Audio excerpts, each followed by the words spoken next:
Knowledge workers, especially people managers, often want to keep tabs on everything happening in their organization, company, and industry.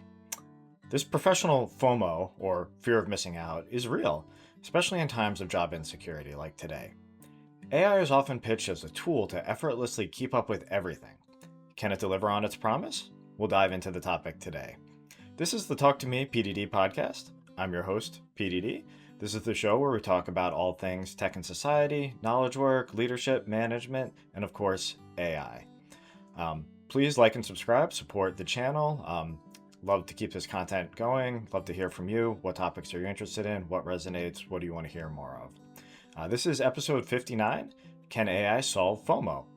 Um, my perspective is that there's lots of questions here, and I'm not sold that it's a total solution, and I'll go into to why that is. But I also think there are some areas where AI can really help and extend some of the productivity systems that have already proven to be effective in this space. So um, AI is pitched as being able to summarize lots of different information, pull out the important bits, maybe get to know a bit about kind of how we as an individual work and what might be important to us and the type of systems that we have. So this is kind of how it's pitched as a way to keep tabs on more things than what you're able to do without it. Now, what are some problems here? And I'm gonna draw from Cal Newport, who's talked a lot about productivity, and there are a number of other people in this space, kind of in that sphere. So one is this idea of the infinite buffer problem, that sort of the more information you're able to pull in, the more things you're able to do, the more tasks and that sort of thing.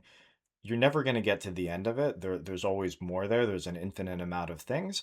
Um, so at some point, you're always going to have to prioritize or say no. So I think that's something that we don't necessarily think about with AI and using that to capture and summarize all of the different data that we might have access to and all of the things going on. Um, that we're never going to get to the end of summarizing every possible thing that we can look at. So that's not something that AI is going to be able to solve. Another challenge has to do with friction and technology and how technology can make certain tasks um, frictionless, having less friction. And this is just how difficult things are to do. So a good use case historically is to look at email and electronic communications. Email technology made it much less that caused much less friction, much less effort and work to be able to communicate with someone, which is great. But then a side effect of that is because it's frictionless, you tend to communicate more, and the volume increases, and the specificity of the communication goes down because it's so easy to send messages. When you had to write somebody a letter, say, or walk over to their desk, um, that was a bigger commitment. So you had to spend more time up front thinking about how you're going to communicate, you wanted to get out of it. So you weren't spending a lot of time going back and forth because it wasn't easy to go back and forth. So I think there's the same potential sort of side effects of if AI is getting really good at summarizing all of this information, informing us so we're not missing out. There's just going to be more and more stuff, kind of going back to that infinite buffer problem, why that's happening. Um, Even now, you're going to have AI tools creating content. So while you're sort of racing to summarize everything and keep on top of everything, you've got more and more content than ever before, and a lot of that content created by AI related tools itself. So a lot of challenges there just from a capacity perspective, having AI capture everything that you might want to know about. But even if it could, I think the reality is you're going to run into some cognitive capacity limits. There's even without AI, even without um, digitized information, um, there's so much out there already. Even if it was summarized well and sort of organized for your own particular interest, your own particular capacity to synthesize, to take in that information and to make use of it, to not just kind of throw it out and lose it after you've read it, is limited. And that's a human limitation, and that's not going to go away. There are things that we can do to train that and try and increase that capacity, but it is limited at some point. And I think it's far more limited than what AI is capable of summarizing and bringing to us. So that's a real limit there, and that's not going to go away. Now, I do think there are some areas where there is hope. One of the scourges of productivity, especially in modern knowledge work, is having to context switch, to go back and forth between many competing responsibilities, being interrupted by emails or messages or meetings or things like that. This is something that's talked about a lot in the book Deep Work, how it's so hard to have focus time, and whenever you're interrupted, that takes you, 20 minutes or so to get back in that mental focus state. So this is an area where I think that AI can help us. There are some manual productivity systems now that are based on sort of batching around similar concepts. So let's say you have a couple hundred emails to go through. If those are organized into different categories, maybe by project or theme or audience or things like that, you're doing less context switching if you work on a batch that has the same cognitive context than if you just try and go through maybe in systematic order, the order that they were received. Because with each one, you're going to have to switch back and forth with context. With you're doing it in a group, then it's much easier to avoid that context switching and to focus on a particular area. Um, so there are already some, simple tools that can be used to label emails or communications or things like that. I think broadly there's a lot more opportunity where AI tools or agents or capabilities built into existing communication tools could help do that.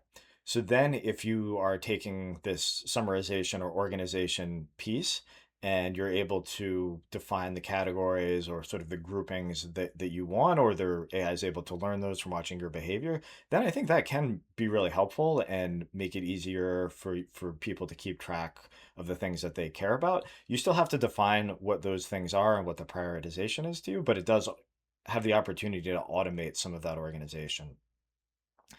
Also, I think in a lot of the tools that we use for communication and data handling, um, search and being able to find things is just not very good. The technology is there, it could be better, but be that as it may, it's difficult to find information. And I think people feel like they have to be much more active on manually tracking it and reading things in real time, because it can be difficult to go back and find that information if you haven't processed it as it comes in. AI has helped fill that gap. Maybe it's a little bit more than you need in a lot of these situations where a more basic search could do the job.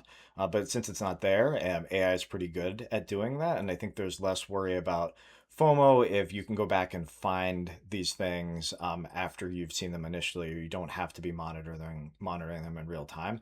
Um, and that's something that I've really seen as a benefit from AI in terms of information retrieval. Is it's even though some of these things are possible with search, they're just not there for whatever reason in a lot of applications, and AI can fill that gap and help you find information, so you're less worried about missing it and feeling like you have to see it in real time. Um, Another kind of going back, those are good things, and I think positive things to look at is maybe some potential downsides of using AI to summarize and collect all this information. There's now this incentive to digitize everything, so you can go back and have these your AI tools use it to learn from it, to find that information. And there are of course privacy implications to that. Not every type of data you necessarily want recorded or used in that way, and there's not a lot of granularity on how to do that now, how to manage data retention, things like that. um, but then it also can actually change our behavior. If you know that a AI is recording something, um, you may change the way you talk. You may say things specifically so they get recorded and then can later be used by an AI system, which, if you're talking to real people as well at the same time, it's going to be a different type of conversation. And then it may also discourage people from having sensitive conversations. Let's say you have a team meeting that you always have recorded so you can leverage it for various AI systems, which may be very useful for capturing that information, to solving some of this FOMO. The downside, and you may not even be aware of this as a team leader or a manager, is that some conversations might just not happen. You might not get that information if people are concerned about it being recorded and potentially being used in other ways. So something to bear in mind, and probably good to have different opportunities where you're not necessarily recording everything, so you don't miss out on that information and give people the opportunity. Um, so let me wrap it all up. I know it's a lot. It's a lot there with AI and FOMO. We have these problems of infinite buffer. There's always more information that than we can possibly process. Um, AI and AI summarization and categorization is further going to reduce friction to create content. So more and more content going up. There's only so much that we can process with our own human cognitive capabilities. Things like organizing by different categories and batch processing, so there's less context switching, is a real benefit that AI can help us with. But ultimately, we still need to do some prioritization, prioritize our focus, determine what's important so we can go and focus on that. So, end of the day, it's okay. Be okay with FOMO, professional FOMO. Embrace JOMO, the joy of missing out, even in the professional world. As long as you prioritize, it's going to be fine. Um, but you should always have FOMO on fear of missing out on the Talk to Me PDD content and podcasts. So please like and subscribe. Check out my newsletter. I'll have links in the show notes. You can find that on peterdempseywrites.com. I have a book for people managers, especially new people managers, that talks a lot about prioritization. So if that's something you're interested in, you can check that out. Um, also missing out as a manager can be a way to show your team that you trust them, that you don't need to micromanage everything. So it can actually be a tool to empower teams. Um, please also check me out on LinkedIn. You can follow me there. I have a new AI course out on LinkedIn Learning. I'll put the link in the notes as well. I got another one on the way. And thanks for listening. Take care and enjoy missing out on some of the things. And good luck prioritizing what's important and driving impact. Take care.